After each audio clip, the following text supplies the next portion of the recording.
Peace and blessings. It's Koko Izzy, and here at darksideofblackhistory.com.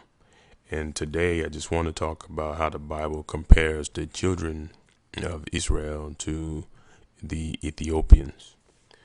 And this is based on a scripture in the Bible, in the Old Testament, in the book of Amos,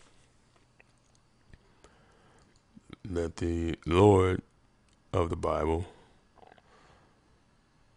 compared his children to the Ethiopians. In the book of Amos, it's written that the God of Israel compared his children, the children of Israel, to the Ethiopians. It reads actually verbatim, Amos chapter 9, verse 7. It says, "Are ye not as children of Ethiopians unto me, O children of Israel, saith the Lord? Have not I brought up Israel out of the land of Egypt?"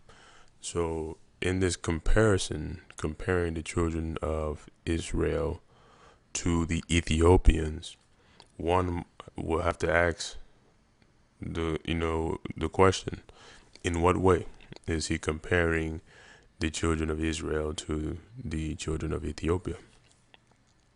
It could be by stature, it could be, of course, by appearance, it could be physical ability, strength, or it could be in personality. But they are certainly compared to each other in physical nature and physical appearance or looks. And this is so because when you look at, and I just use women in this example, these are some pictures of Ethiopian women. And if you're taking notice of anything, the main thing that I would want you to take note on is the skin complexion of the women in the picture here. All brown skin. There were some that were even darker skin, but then all dark skinned black people. In the Bible, the Ethiopians they fall under the seed of the children of Ham. According to the Bible, Noah had 3 sons, Shem, Japheth, and Ham. And Ham was who was the progenitor of what we would call today African people, and Cush was the other name for the Ethiopian. Now this would simply mean that Ethiopians are of a brown or black skin complexion today. And if this is the case, then the children of Israel today also would be of the same brown skin or black skin complexion, because of the comparison that the Lord said to the children of Israel and to the ancient Ethiopians. Why is this of any importance today? Well, it is important for us today because, first of all, the scripture is in the Bible. And if you are someone who studies the Bible, then all scripture should be important to you, even if you've learned how to understand it if you don't understand it. But because it's in the Bible, then it is of relevance, or our God, who is not vain, would not use it. And it is been commonly known that the children of Israel have always been compared to the ancient Egyptians. Moses was mistaken for an Egyptian. Joseph also passed for an Egyptian. And so we know that these were brown, black, dark-skinned people. So if they've always been compared to the ancient Egyptians, then this is where the importance of comparing them to the ancient Ethiopians also comes into play. Because after 700, it may even be around 600, but around that area, that time period, AD, the ancient Egyptians, or the Egyptians, were taken out of their land and pushed pushed down, or they were pushed out of control of their land by the Arabs. They had already had a lot of their control seized during the Greek influx and the takeover by the Greeks. But in 700 or 600, 700 AD, the Arabs waged a siege on Egypt, and Egypt has been under Arab control ever since. So when you now want to compare the children of Israel to our modern day Egyptians, you can find that there'll be a little bit of a problem when you really compare the two, because I don't think you can mistake Michael Jordan for a born and raised Arab person.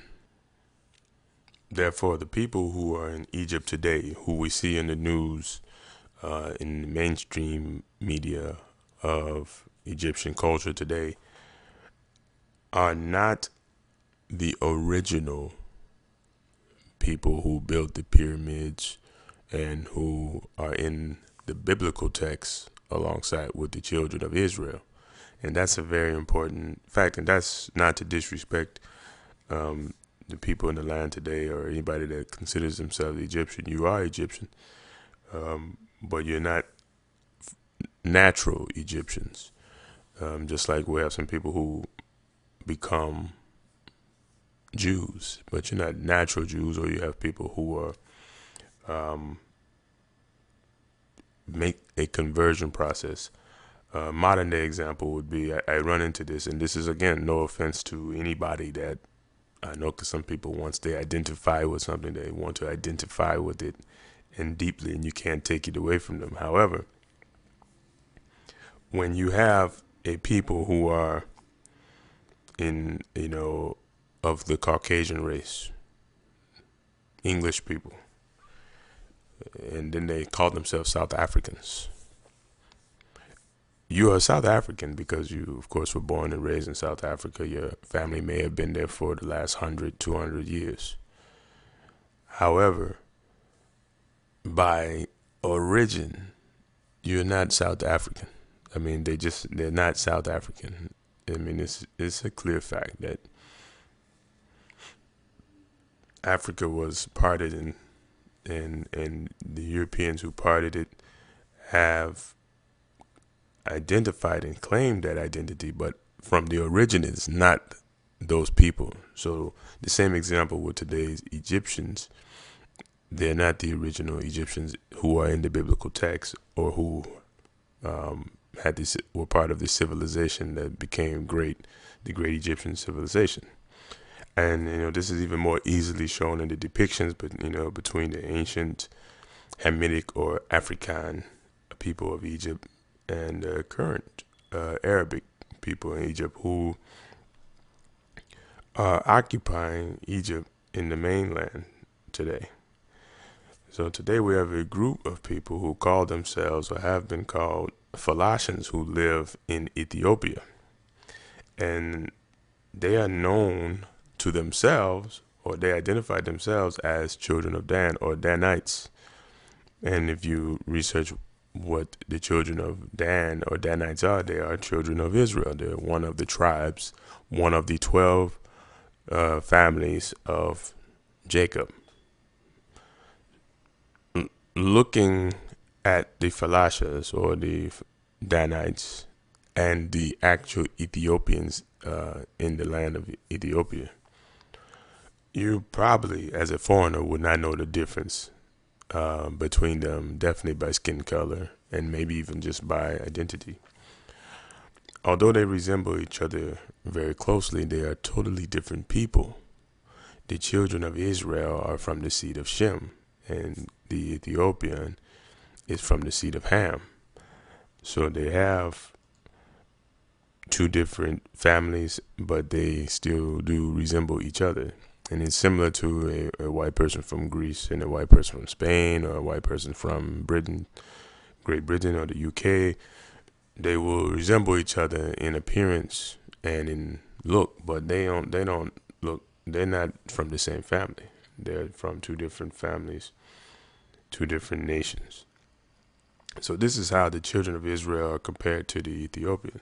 And this lets us know that some of the children of Shem were dark-skinned black people, and some of the children of Shem were more tan, like our Arab brothers and sisters, who of course probably lucked out of having the hair like wool. So if you know this, that some of the children of Shem are dark skinned, Sumor and Mesopotamians, as it was later called, black Mesopotamians, then you understand that everybody looks alike, so that the children of Israel can be compared to the children of Ethiopia. Now, if this is the case, we have a lot of questions that people will ask. The God of heaven, the God of Israel, specifically made this prophet to write in the book of Amos because there would have been a long debate that the children of Israel are supposed to look like the children of Egypt. And if you look at the average black American or the average African, Ghanaian, or anyone from that continent that is of the dark Negroid skin color, and compare that to our more tannish and the white hair that the Arab brothers portray, then you would know that there's a difference. So then the Lord specifically had this written so that you can compare them to the ancient and to the Ethiopians, because the Arabs have conquered the Egyptians, the Egypt state, since 700 AD. That's the beauty of the Lord. He's an ultimate chess player. He knows how to set this thing up so that if man tries to dissemble it, the truth will always be found. Now, since Egypt has been governed by Ishmaelites, it was on to plan B to compare the children of Israel to the Ethiopians. So I bless the Creator for understanding and for giving these provisions so that we can, get around confusion and have clarity in this information. So for more information and detailed research on the ancient Egyptians and the ancient Egyptian history and the children of Israel, I want you to get a copy of my new book. It's titled The Dark Side of Black History. And this book will expound on this history a little deeper for you to really understand everything that you need. So the main thing you want to do is sign up today and get a copy of this book, not just for yourself, but also for your family, because it's something that you should be teaching your family. So visit the darksideofblackhistory.com. Visit the darksideofblackhistory.com and prepare to get your own copy of this book. It's a story of America's chaotic world within Christianity. So thank you for listening to this audio today, and join the newsletter so you get more audios and videos that will break down this history. It is part of the Bible. It is part of what we all need to be learning and understanding. Peace and blessings, and God bless you.